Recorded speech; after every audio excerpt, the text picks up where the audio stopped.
बच्चे से मिली, 16-17 साल के बच्चे से। आप जीएसटी लगा रहे हैं 5%, आप जीएसटी लगा रहे हैं 12 से 18%। दोनों ही जीएसटी में आम आदमी मरता है। किसी ने बोला कि 5% जीएसटी से किसको फर्क पड़ेगा? पड़ता है। जो व्यक्ति वृद्धा पेंशन 500 रुपए के लिए 8 घंटे लाइनों में खड़ा होता है, पूरा महीना चलाता है, अगर उसको 5% जीएसटी लगता है तो फर्क पड़ता है। आप कहते हैं कि नहीं, खुला जो गरीब है वो खुले का खाता है, उसको फर्क नहीं पड़ेगा। मैं आपसे पूछती हूँ कि क्या आप चाहते हैं जिंदगी भर वो गरीब ठेले में मक्खी लगता हुआ खाना ही खाता रहे? क्या उसका हक नहीं है कि वो पैकिंग खाने को खाए? क्या उसका नहीं हक है कि वो स्वस्थ खाना खाए? प्लीज सर, 2-3 मिनट स्वस्थ खाना खाए। दूसरी तरफ आप ये बताइए, टेट्रा पैक ने जो 10 से 12 रुपए की लस्सी, छाछ, दूध, दही, हम सब बच्चे स्कूल से आते हैं तो जाके किसी भी एमडीएमसी के, एमडीसी के उससे छाछ लेते हैं, तो क्या उसमें आप 12 से 18% जो लगा रहे हैं वो क्या गरीब अमीर खाता है? क्या किसी करोड़पति का बच्चा वो टेट्रा वाली लस्सी पीता है जिसके लिए आप कह रहे हैं कि 12 से 18 करनी है? हमारी माननीय मंत्री स्मृति ईरानी जी ने कहा कि जब भूखा बच्चा चीख चीख कर भूख से व्याकुल हो रहा होता है तो सरकार क्यों नहीं सुनती है? जब किसान आत्महत्या कर रहा होता है तो आपके कान में आप रुई डाल के सो जाते हो। आई विश कि स्मृति जी आइए और हम लोगों के साथ, अगर आप चीख चीख के उस बच्चे की पुकार और दर्द को समझ रही थी तो आइए ना। आज गैस सिलेंडर 10,054 रुपए हो गया। आज आप हमारे साथ चीख चीख कर गरीबों की बात करिए, अपने घर की रंजिश मत निकालिए प्लीज, आप मंत्री। इसके बाद मैं सुषमा जी का, एक मिनट रंजिता, माननीय मंत्री, किसी का नाम लेकर मंत्री यहाँ सवाल नहीं करना चाहिए। स्वर्गीय सुषमा जी की स्पीच को याद करना चाहती हूँ, जिन्होंने कहा था कि ये संवेदनहीन सरकार है, ये बिल्कुल भी गरीबों के बारे में सोचने वाली सरकार नहीं है, ये विश्वासघाती सरकार है। आज मुझे कहना पड़ रहा है कि अगर सुषमा जी होती तो वो निश्चित बोलती कि ये संवेदनहीन सरकार है, हमारी ही सरकार है, ये विश्वासघाती सरकार है, हमारी ही सरकार है।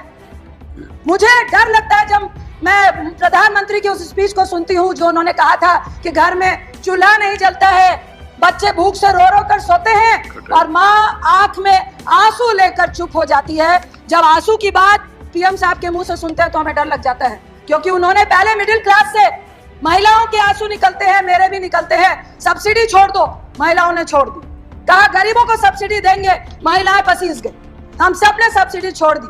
आज हर्ष क्या हुआ? आज आपने 1600 रुपए का एक झुंझुना पकड़ाकर 7 करोड़ लगभग लोगों को आपने चूल्हा और गैस दिया। आपको मालूम था कि गरीब आपके झांसे में फंसेगा। 1 चुनाव 2 चुनाव आपने उज्ज्वला योजना से निकाल लिए। उसके बाद क्या हुआ? क्या वो 1600 रुपए, वो सब्सिडी जिस रेवड़ी की बात आज मोदी साहब कर रहे हैं, प्रधानमंत्री साहब कर रहे हैं, क्या वो रेवड़ी नहीं थी? लेकिन वो रेवड़ी में फर्क इतना था, गरीबों के लिए नहीं थी, गैस एजेंसीज के लिए थी। आप 1600 रुपए गरीबों से ले रहे थे, बाकी का पैसा सरकार दे रही थी। किसका दे रही थी? टैक्स पे ही का दे रही थी। उसके बाद क्या हुआ? आज आंकड़ा है, इतना वक्त नहीं है, लगभग 7 करोड़ घर, जिसमें 4.5 करोड़ वो लोग हैं जो उज्ज्वला के तहत आते हैं, एक साल में एक भी गैस रिफिल नहीं करा रहे हैं। 3.5 करोड़ के लगभग वैसे लोग हैं जो साल में एक रिफिल करा रहे हैं। ये किसको दिया था झुंझुना? ये किसकी रेवड़ी थी? रेवड़ी तो प्रधानमंत्री साहब आपने भी दी। कल मैं सुन रही थी आपके लोकसभा में भाजपा के एक सांसद बोल रहे थे कि भाई उस वक्त भी आपके टाइम पे 900 रुपए गैस सिलेंडर था। मानते हैं 900 रुपए था, लेकिन हम अपनी रेवड़ियां गरीबों में दे रहे थे, बिल्कुल 400 रुपए कम में गैस सिलेंडर दे रहे थे। हम गरीबों की मदद कर रहे थे, हम एनपीए की और करोड़पतियों की मदद नहीं कर रहे थे। हम उनके 3.5 लाख करोड़ रुपए माफ नहीं कर रहे थे, हम गरीबों को दे रहे थे। आप खाद्य सुरक्षा की बात कर रहे हैं। एक तरफ मोदी साहब कहते हैं कि रेवड़ी बांटना बहुत खतरनाक है।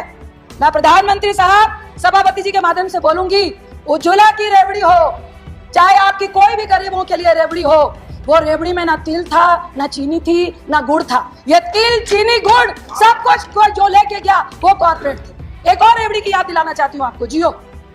आप एक तरफ कह रहे हैं कि रेवड़ी नहीं खिलानी चाहिए, आपने क्या किया? पूरे देश को जियो का रेवड़ी खिलाई। पहले बोला मुफ्त में दे रहे हैं, मुफ्त में दे रहे हैं, मुफ्त में दे रहे हैं। जब आपको आदत डल गई, उसके बाद अब कितने में जियो का लोग प्रीपेड और पोस्टपेड भरवाते हैं। ये कौन सी रेवड़ी थी? ये रेवड़ी भी कॉर्पोरेट के लिए थी।